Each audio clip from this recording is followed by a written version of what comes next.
વસુદેવસુતં દેવં કંસચાણૂરમર્દનમ દેવકી પરમાનંદમ કૃષ્ણં વંદે જગદ્ગુરુમ. આજે હોળીનો ઉત્સવ. મને તો ઘણા વખતથી વિચાર આવે છે, આપણને પણ આવવો જોઈએ કે જે હોળીનો નાશ થયો તે હોળીના નામ ઉપરથી આ ઉત્સવનું નામ શા માટે પડવું જોઈએ? તો પ્રહલાદના નામ ઉપરથી નામ પડવું જોઈએ. એ વિચારના અંતે એક નિષ્કર્ષ નીકળ્યો કે અહીંયા ભગવાન, ઋષિમુનિઓ, આપણા પૂર્વજો આ ઉત્સવનું નામ હોળી રાખીને આપણને કંઈક બતાવવા માંગે છે. બાકી તો ખરેખર પ્રહલાદના નામ ઉપરથી આ ઉત્સવનું નામ હોવું જોઈએ. જે હોળી રાક્ષસની બહેન હતી, જે હોળી પ્રહલાદને સળગાવવા માટે અગ્નિમાં બેઠી હતી, તે હોળીને આ દિવસે શા માટે યાદ કરવાની? આવી ઘણી બધી ભ્રાંતિઓ ભારત વર્ષમાં પ્રચલિત છે અને એ ભ્રાંતિઓ જીવનમાં કાઢવી પણ જોઈએ. ભગવાનનું ભજન કરવામાં પણ ભ્રાંતિ છે. ઘણા લોકોને એવી ભ્રાંતિ છે કે આપણે ભગવાનનું ભજન કરીશું, ભજન કરશું એટલે ભગવાન પ્રસન્ન થશે, પ્રસન્ન થશે એટલે ભગવાન પાસેથી વરદાન માગશું અને એ વરદાનથી આપણું કલ્યાણ થઈ જશે. ના, એ વરદાનથી તો બળી પણ શકાય છે અને હોળી આપણને યાદ રખાવે છે, યાદ અપાવે છે. હોળી આપણને યાદ અપાવે છે કે તમે નાના હશો, તમે એકલા હશો, તમારી સામે મહાસત્તા હશે, છતાં પણ જો તમે યજ્ઞાર્થ કર્મ કરતા હશો, સમસ્તીના હિતાર્થે કામ કરતા હશો, પ્રભુના પ્રીત્યર્થે કામ કરતા હશો અને તમારી સામે પ્રભુએ જ જેને વરદાન આપેલું છે એવી મહાસત્તાની કોઈ બહેન હશે, છતાં પણ વિજય તમારો નિશ્ચિત છે. વરદાન તો ભગવાન રાવણને પણ આપી શકે છે અને વરદાન તો ભગવાન ભસ્માસુરને પણ આપી શકે છે, કારણ કે એ લોકો કર્મર્થ છે અને મારે પણ કર્મ કરવું જોઈએ, પરંતુ મારે યજ્ઞાર્થ કર્મ કરવું જોઈએ, સમસ્તીના હિતાર્થ કર્મ કરવું જોઈએ, પ્રભુના પ્રીત્યર્થ કર્મ કરવું જોઈએ, નિષ્કામ કર્મ કરવું જોઈએ.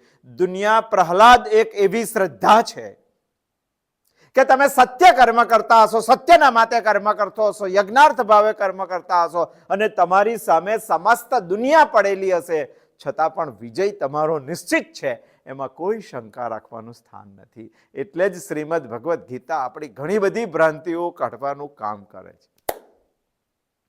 નાનો હતો પ્રહલાદ, એકલો હતો પ્રહલાદ, સામે મહાસત્તા હતી, એટલું જ નહીં સામે સગ્ગો પિતા હતો અને છતાં પણ પ્રહલાદે યજ્ઞાર્થ કામને છોડવાનો પ્રયત્ન નથી કર્યો. એ જ કર્યું. દુનિયા તેને છોડાવવા માટેનો પ્રયત્ન કરતી હતી, છતાં સમસ્તીના હિતાર્થે કર્મ કરવા માંડ્યો અને તે કર્મથી ભગવાન પ્રસન્ન થયા. ભગવાન પ્રસન્ન થયા પછી પોતે જે વરદાન આપેલું હતું ભગવાને, અને એ વરદાન લીધા પછી કલ્યાણ એટલા માટે નક્કી નથી કે તમે સ્વાર્થ માટે કર્મ કરો છો, અને એટલા માટે ભગવાને આપેલું વરદાનની સામે પણ યજ્ઞાર્થ કર્મ જીતી શકે છે, આ બતાવવા માટે હોલિકાનો ઉત્સવ છે. પ્રહલાદનું આખું જીવન ચરિત્ર જુઓ.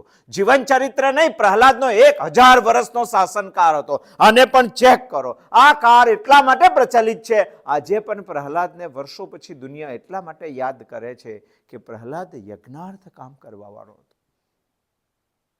એવી ભ્રાંતિઓ શ્રીમદ ભગવદ્ ગીતા ભાંગે છે. આપણને બીજી પણ એક ભ્રાંતિ છે અને આખા ભારત વર્ષમાં આધ્યાત્મિક ક્ષેત્રમાં આ એક ભ્રાંતિ બહુ પ્રચલિત છે અને શ્રીમદ ભગવદ્ ગીતા આ ભ્રાંતિનો ભાગીને ભૂકો કરી નાખે છે.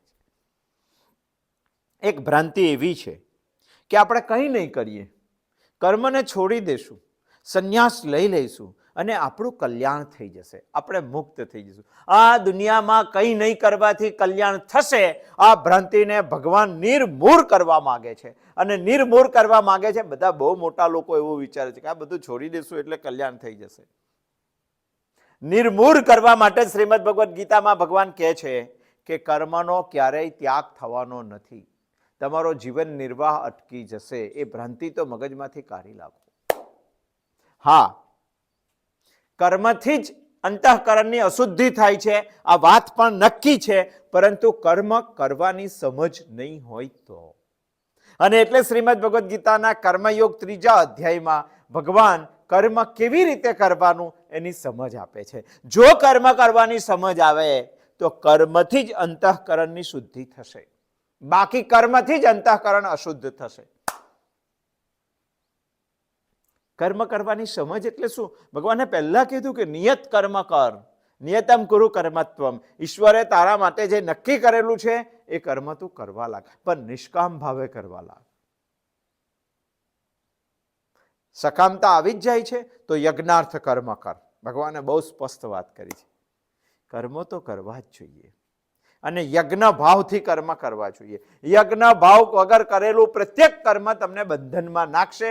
આખી જિંદગી આપણે આ જ કર્મો કરીએ છીએ, કેટલું બંધન છે આપણને.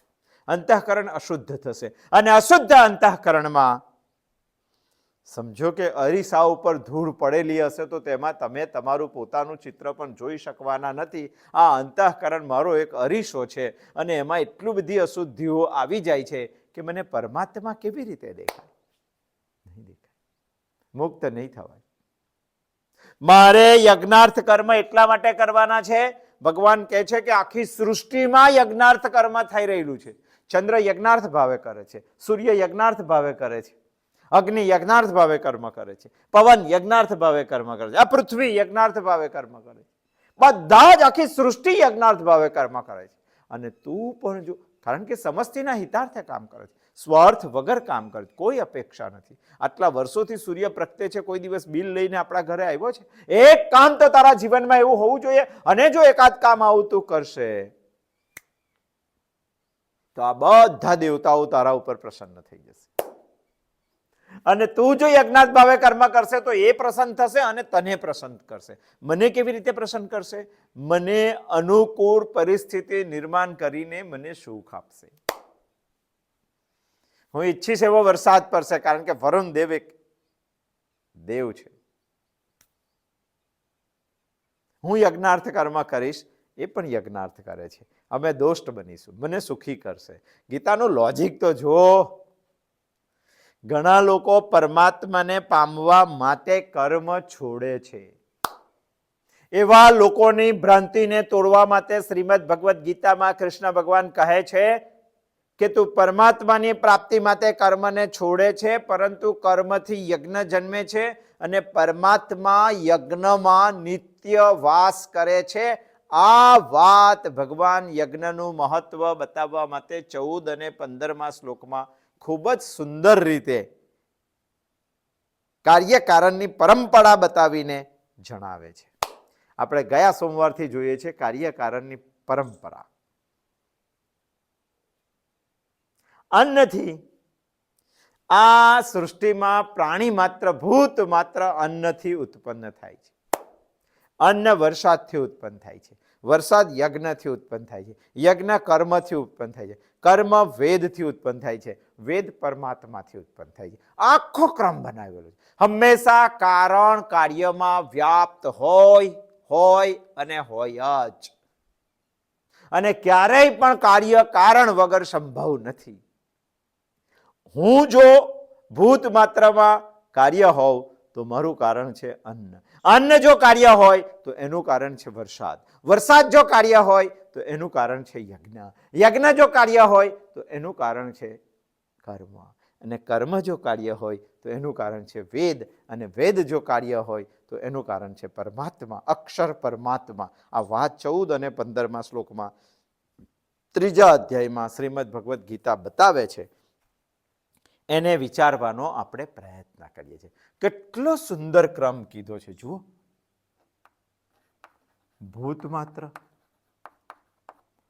શેમાંથી આવ્યા? અન્ન. શેમાંથી આવ્યું? વરસાદ. શેમાંથી આવ્યો? યજ્ઞ. શેમાંથી આવ્યો? કર્મ. શેમાંથી આવ્યું? વેદ. શેમાંથી આવ્યું? પરમાત્મા. એક વાત શ્રીમદ ભગવદ્ ગીતા નિશ્ચિત બતાવે છે આપણને કે આ જે પરમાત્મા છે એનો યજ્ઞમાં નિત્ય વાસ છે. આખી દુનિયામાં ફાફા મારવા કરતા યજ્ઞાર્થ ભાવથી તારી શક્તિને આ સમષ્ટિના હિતાર્થ માટે હવન કરવી જોઈએ. આવી એક યજ્ઞ ભાવના નિર્માણ થશે તારા કર્મમાં તો પરમાત્મા તારી સાથે છે, ઈશ્વર તારી સાથે છે. માણસે વિચારવું જોઈએ યજ્ઞાર્થ ભાવના અને પરમાત્મા. હવે તો પરમાત્માને પામવા માટે કર્મ છોડવાની વાત કરે છે. એ કર્મમાંથી તો યજ્ઞ જન્મે છે અને એ યજ્ઞમાં તો પરમાત્માનો નિત્ય વાસ છે. બસ આ વાત સાબિત કરવા માટે શ્રીમદ ભગવદ્ ગીતા 14 અને 15મો શ્લોક આપણને સમજાવે છે, સમજાવવાનો પ્રયત્ન પણ કેવો છે. અન્નાદ ભવંતિ ભૂતાની પર્જન્યાદન્ન સંભવ યજ્ઞાત ભવંતિ પર્જન્યો યજ્ઞાત ભવતિ પર્જન્યો યજ્ઞ કર્મ સમુદ્ભવ. બહુ સુંદર વાત કરી છે. 14મા શ્લોકમાં ભગવાન અહીંયા સુધીની આપણને વાત કરવા માંગે છે અને એ વાતને આપણે આટલા સ્ટેપમાં સમજવાનો પ્રયત્ન કરવો જોઈએ. ગયા સોમવારે આપણે સમજ્યા હતા અન્નાદ ભવતી ભૂતાની. ભૂત માત્ર, પ્રાણી માત્ર, જીવ માત્ર કોણ કોણ છે ગયા સોમવારે આપણે સમજવાનો પ્રયત્ન કર્યો હતો. અને આ બધાની જ ઉત્પત્તિ અન્નમાંથી થાય છે. અચ્છા, આજે આપણે જોવું છે પર્જન્યાદ અન્ન સંભવ.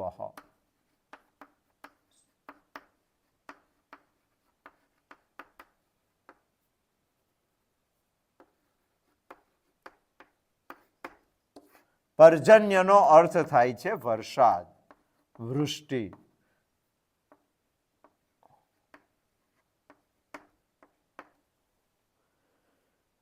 ભૂત માત્ર અન્નમાંથી ઉત્પન્ન થાય છે અને અન્ન વરસાદમાંથી ઉત્પન્ન થાય છે. વાત બહુ સાચી છે. કારણ કે સમસ્ત ખાદ્ય પદાર્થોમાં સ્થૂળ કે સૂક્ષ્મ સ્વરૂપે જર રહેલું જ છે. તમારે ચિંતન કરવું હોય તો આ વાક્ય ઉપર આજે 24 કલાક ચિંતન કરી જોજો. ભૂત માત્રના સમસ્ત ખાદ્ય પદાર્થમાં ગયા વખતે આપણે વાત કરી હતી કે અહીંયા અન્ન શબ્દ એટલે ખાદ્ય પદાર્થોની વાત કરેલી છે. આપણે વાત કરી હતી કે અન્ન એટલે ઘઉં, ચોખા, જુવાર જ નહીં. આ માટી પણ અન્ન છે. જે માટી ખાનાર અળસિયું છે તેના માટે માટી પણ અન્ન જ છે. તમે કહેશો કે એ અન્નમાં વૃષ્ટિ ક્યાં છે? ના, માટી પણ સૂકી હોય તો અળસિયું ખાઈ શકતું નથી. એમાં જળ તત્વ જોઈએ જ. એટલા માટે આ શબ્દ બોલું છે કે સમસ્ત ભૂત માત્રના ખાદ્ય પદાર્થોમાં જે આ દુનિયામાં ખવાય છે આ બધા જ ખાદ્ય પદાર્થોમાં સ્થૂલ દેખાય એવી રીતે કે ન દેખાય એવી રીતે જળ તો રહેલું જ છે. અને આ સૃષ્ટિમાં જળનું મુખ્ય સ્તોત્ર છે વૃષ્ટિ, વરસાદ. એનો દેવ છે વરુણ. આપણે જાણીએ છીએ. તો જો સમસ્ત ખાદ્ય પદાર્થોનો જળ સૂક્ષ્મ કે સ્થૂળ સ્વરૂપે રહેલું હોય તો આપણે કહેવું જ પડશે. એ વાત શ્રીમદ ભગવદ્ ગીતા કહે છે તે બરાબર જ છે. પર્જન્યાદ અન્ન સંભવ. અને આ પ્રક્રિયા બનાવવામાં મનુષ્યને પ્રકૃતિ સાથે જોડવાનો શ્રીમદ ભગવદ્ ગીતાનો બહુ જ સુંદર વિચાર છે. આપણને પ્રકૃતિ સાથે જોડવાનો ગીતા પ્રયત્ન કરી રહેલી છે. અને એટલા જ માટે ગીતાએ 100% સિદ્ધ વાત આપણને કીધી છે. અન્નાદ પર્જન્ય અન્નાદ સંભવ અન્ન સંભવ અન્નાદ ભવંતિ ભૂતાની પર્જન્યાદન્ન સંભવ. બહુ સુંદર વાત કરી છે. સૃષ્ટિના ભૂત માત્રો અન્નથી ઉત્પન્ન થાય છે અને આ જે અન્નથી ભૂત માત્ર ઉત્પન્ન થાય છે એ અન્ન પર્જન્યથી ઉત્પન્ન થાય છે, વરસાદથી ઉત્પન્ન થાય છે. ગહન રીતે આપણને પ્રકૃતિ સાથે જોડવાનો શ્રીમદ ભગવદ્ ગીતાનો આ વાક્ય કહેવાનો અર્થ લાગે છે. કારણ કે જુઓ, આ પ્રકૃતિમાં આપણે સામાન્ય રીતે એવું સમજીએ છીએ કે મને સુખી થવા માટે રોટી, કપડા ઓર મકાન चाहिए, પરંતુ આ ત્રણ વસ્તુ સૂક્ષ્મ રીતે જળ સાથે જોડાયેલી છે. ભૌતિક રીતે પણ સુખી થવું હોય તો વૃષ્ટિ તો જોઈએ જ. અને જળનો મુખ્ય સ્ત્રોત છે વૃષ્ટિ. આપણે અન્નથી ઉત્પન્ન થયા, અન્ન વરસાદથી ઉત્પન્ન થયો. વરસાદ ક્યાંથી આવે છે?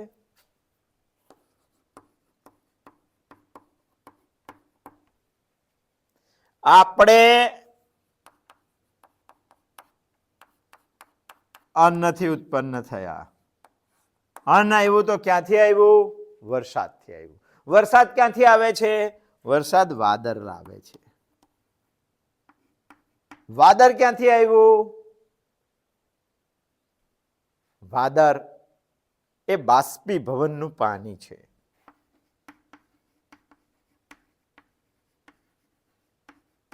બાષ્પીભવન માટે ગરમી જોઈએ. ગરમી ક્યાંથી આવી? સૂર્યમાંથી. સૂર્યએ તો ગરમી આપી, પણ એના માટે પાણી જોઈએ. ક્યાંથી આવ્યું? સમુદ્રમાંથી. આ દ્રષ્ટિથી જોઈએ તો સમુદ્રમાં કરોડો ગેલન પાણી રહેલું છે. અને આ કરોડો ગેલન પાણી ક્ષારવાળું છે, ખારું છે. મારી બાજુમાં જ સમુદ્ર છે, પણ એ સમુદ્રનું પાણી ઉપયોગ કરી શકતો નથી. અને ઉપયોગ કરી શકતો નથી તો ભગવાને યજ્ઞાર્થ ભાવની એક એવી સંરચના ગોઠવી છે કે આ સમુદ્ર અહીંયા છે, મારાથી 20-30 કિલોમીટર દૂર જ સમુદ્ર છે અહીંયાથી નૈઋત્ય દિશામાં, પણ એ સમુદ્રનું પાણી ખારું છે. ખારું છે એટલે અમે તો વાપરી શકતા નથી. અમે વાપરી શકતા નથી તો હિમાચલ પ્રદેશના લોકો પણ વાપરી શકતા નથી. કારણ કે અહીંયાથી ભારતના પૂર્વ ભાગની અંદર લઈ જવું હોય, ઉત્તર ભાગમાં લઈ જવું હોય તો કેટલી મહેનત પડે આ પાણીને. અને લઈ શા માટે જવાનું? કારણ કે એ તો ખારું છે. સૃષ્ટિમાં ખારા પાણીમાં બાષ્પીભવિત થવાની ક્ષમતા સૌથી વધારે છે. તમે સૂર્યના ચૈત્ર મહિનાના બપોરના 12 વાગે 2 તપેલી મૂકજો, એકમાં ખારું પાણી મૂકજો, એકમાં મીઠું પાણી મૂકજો વરસાદનું. એ બેમાંથી સૌથી જલ્દી બાષ્પીભવન ખારા પાણીનું થશે. આજે આપણને કલ્પના આવી ગઈ હશે કે ભગવાને ખારા પાણીનો સમુદ્ર શા માટે બનાવ્યો હશે.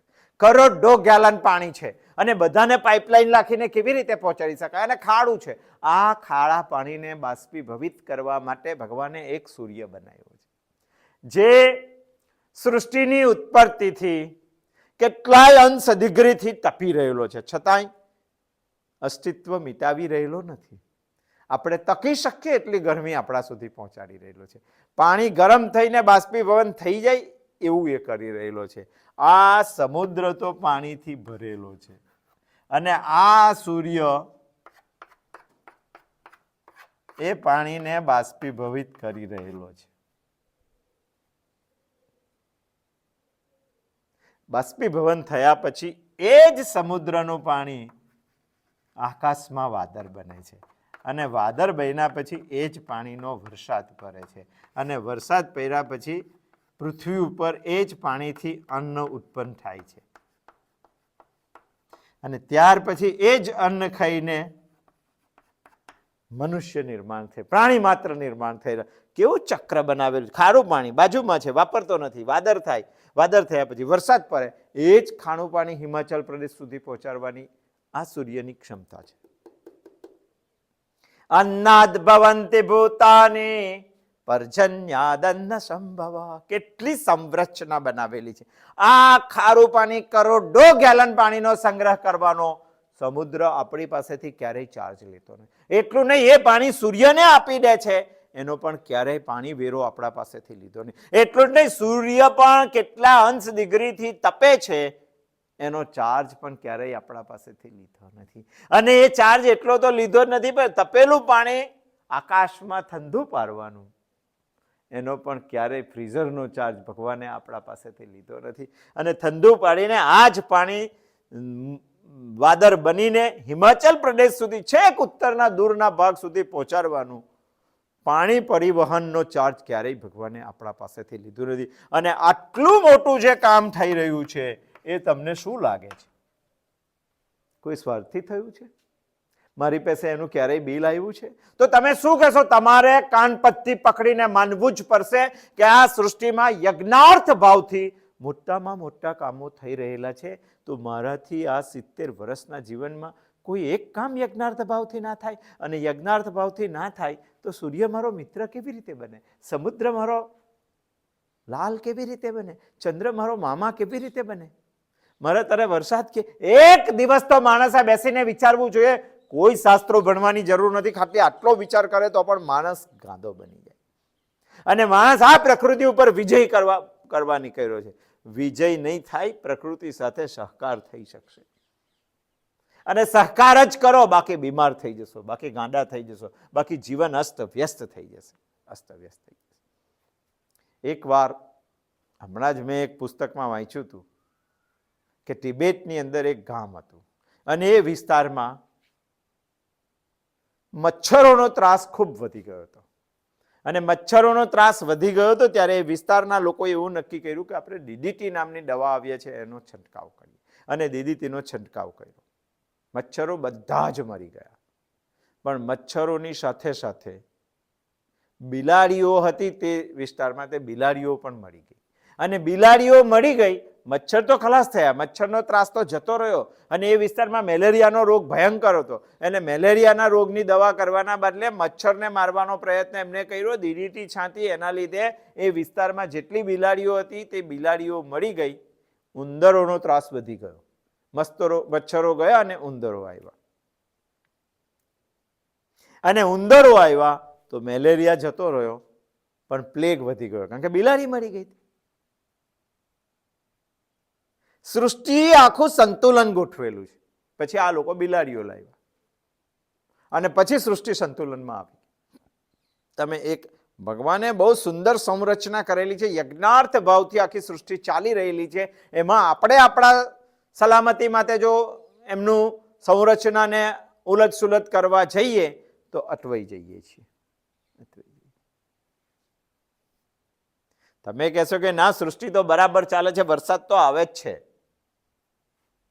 પર્જન્યાદ અન્ન સંભવ. સૃષ્ટિમાં અનાજની ઉત્પત્તિ માટે વરસાદ આવે છે અને અનાજ આપણી ઉત્પત્તિ માટે સૃષ્ટિમાં આપણી ઉત્પત્તિ કરે છે. હવે ઘણા લોકો એવો દાવો કરે છે અને પ્રકૃતિની દખલગીરી આપણે ના કરવી જોઈએ. પ્રકૃતિને સહકાર આપવો જોઈએ. એના ઉપર વિજય કરવાનો પ્રયત્ન આપણે ના કરવો જોઈએ.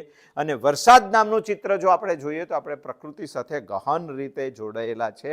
એ વાત તો માનવી જ પડશે કે ભૂત માત્ર અન્નથી ઉત્પન્ન થાય છે અને અન્ન વરસાદથી ઉત્પન્ન થાય છે.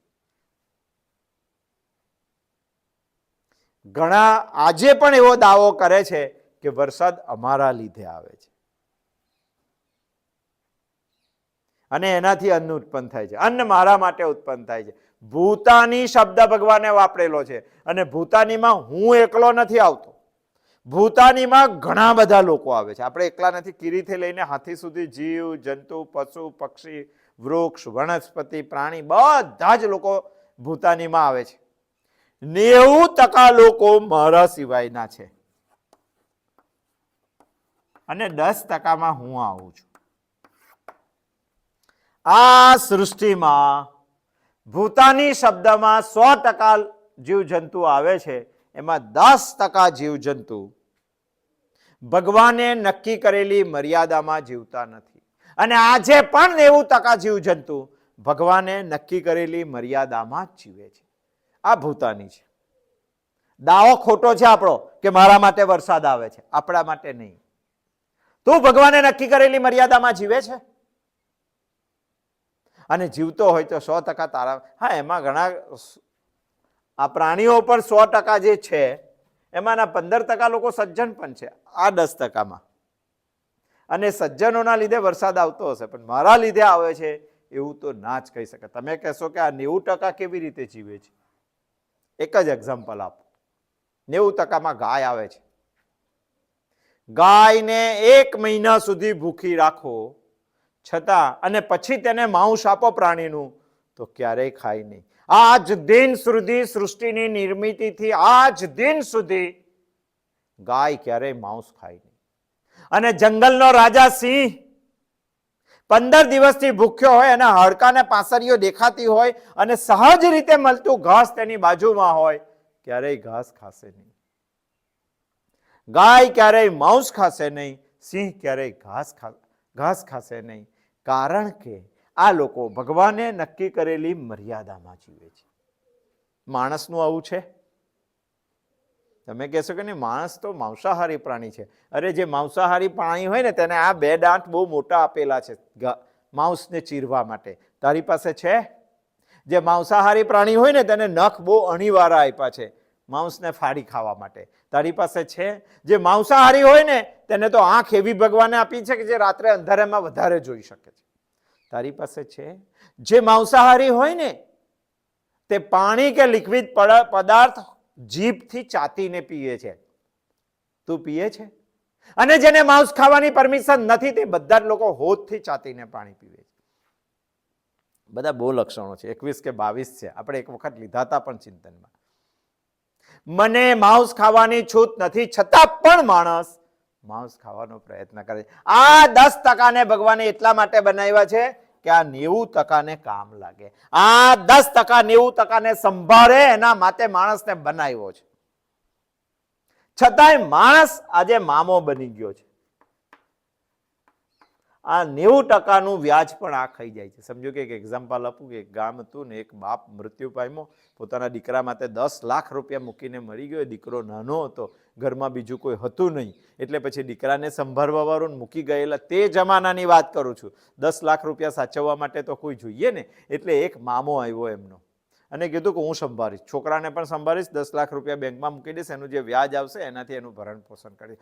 મામો દીકરા ભાણેજના 10 લાખ રૂપિયા સાચવવા માટે રહ્યો, દીકરાને સાચવવા માટે રહ્યો. થોડો સમય બેંકમાં પૈસા મૂક્યા, એનું વ્યાજ લીધું. એ વ્યાજમાંથી મામાએ પોતાનું અને દીકરાનું ભરણ પોષણ કર્યું. સમય જતા મામાની નજર ખાલી વ્યાજ ઉપર નહીં, મુદ્દલના 10 લાખ રૂપિયા પર ઉપર પણ પડી અને તે ખાવા માટેનો તેને પ્રયત્ન કર્યો. અહીંયા જોઈએ તો મામો હું છું, અહીંયા જોઈએ તો ભાણેજ 90% છે. આ લોકો ભાણેજ છે. અને અહીંયા જોઈએ ભગવાન વરસાદ તો આ લોકો માટે આપે છે, કારણ કે એમને ક્યારેય મર્યાદા ચૂક્યા નથી. એમને ભગવાનનો નક્કી કરેલો કાયદો ક્યારેય ઓરંગો નથી. આ 90% માટે આપે છે ભગવાન. 10 લાખ રૂપિયા પેલો બાપ આના માટે મૂકીને મરી ગયો હતો, પણ આ મામો 10 લાખનું વ્યાજ પણ ખાધું ને આખરે એને મુદ્દલ પણ ખાવાનો વિચાર આવ્યો. આ ભણેજના લીધે વરસાદ પડે છે, પણ મામો નામનો માણસ એનું વ્યાજ ખાઈ જાય છે. ખોટો દાવો છે કે વરસાદ મારા લીધે પડે. વરસાદ તો મૂંગા ગાય ભેંસ બળદ માટે પડે છે, એને પણ ઘાસ જોઈએ છે. અન્નાદ ભવન્તિ ભૂતાની પર્જન્યાદ અન્ન સંભવા. માણસે વિચાર કરવો જોઈએ કે આ કેવી રીતે થાય છે.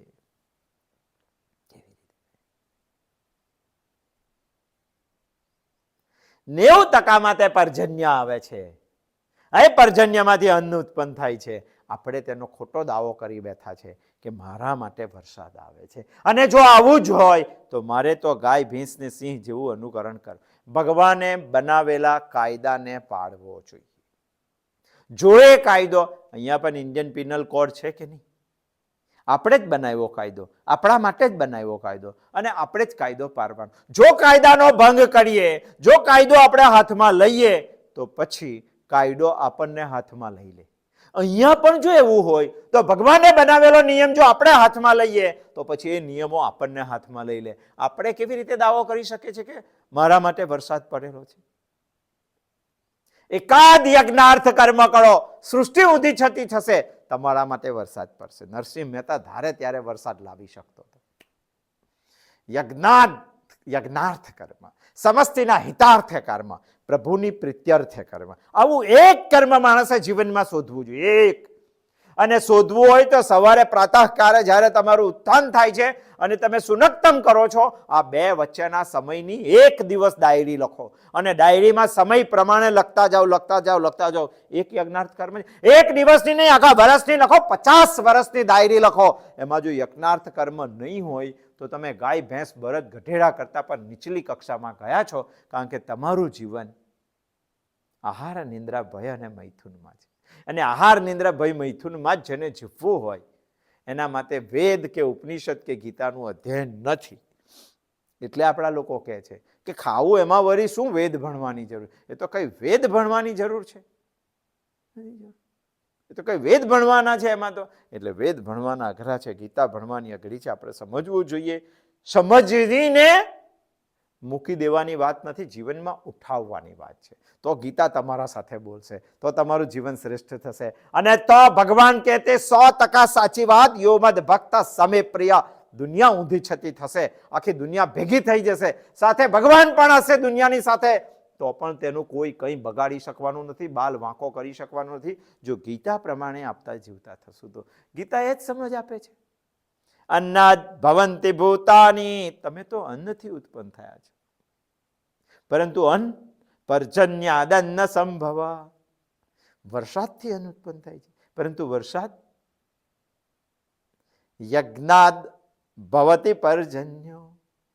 આ વરસાદ તો યજ્ઞથી ઉત્પન્ન થાય છે. હવે આપણે સમજ્યા કે ભૂતો અન્નથી ઉત્પન્ન થાય છે, અન્ન વરસાદથી ઉત્પન્ન થાય છે, પણ વરસાદ યજ્ઞથી કેવી રીતે ઉત્પન્ન થાય? આવતા સોમવારે આવશું, એના વિશે પ્રકાશ પાડશું અને આપણે સમજશું કે ભગવાન જે કાર્યકારણનો પરંપરા બતાવે છે આપણને યજ્ઞાર્થ ભાવનું મહત્વ સમજાવવા માટે, અને આ કાર્યકારણની પરંપરાને સમજવા માટે ભગવાને જે 3જા અધ્યાયના 14મા શ્લોકમાં વાત કરી છે કે ભૂત માત્ર અન્નથી ઉત્પન્ન થાય છે, કેવી રીતે? અન્ન વરસાદથી ઉત્પન્ન થાય છે, કેવી રીતે? અને વરસાદ યજ્ઞથી ઉત્પન્ન થાય છે, કેવી રીતે? અને યજ્ઞ કર્મથી ઉત્પન્ન થાય છે, કેવી રીતે? અહીંયા 14મો શ્લોક પૂરો થશે. આવતી વખત આવશું, આપણે એ વિચારવાના છે કે વરસાદ યજ્ઞથી ઉત્પન્ન થાય છે, કેવી રીતે? એ સમજશું. અસ્તુ. જય શ્રી કૃષ્ણ.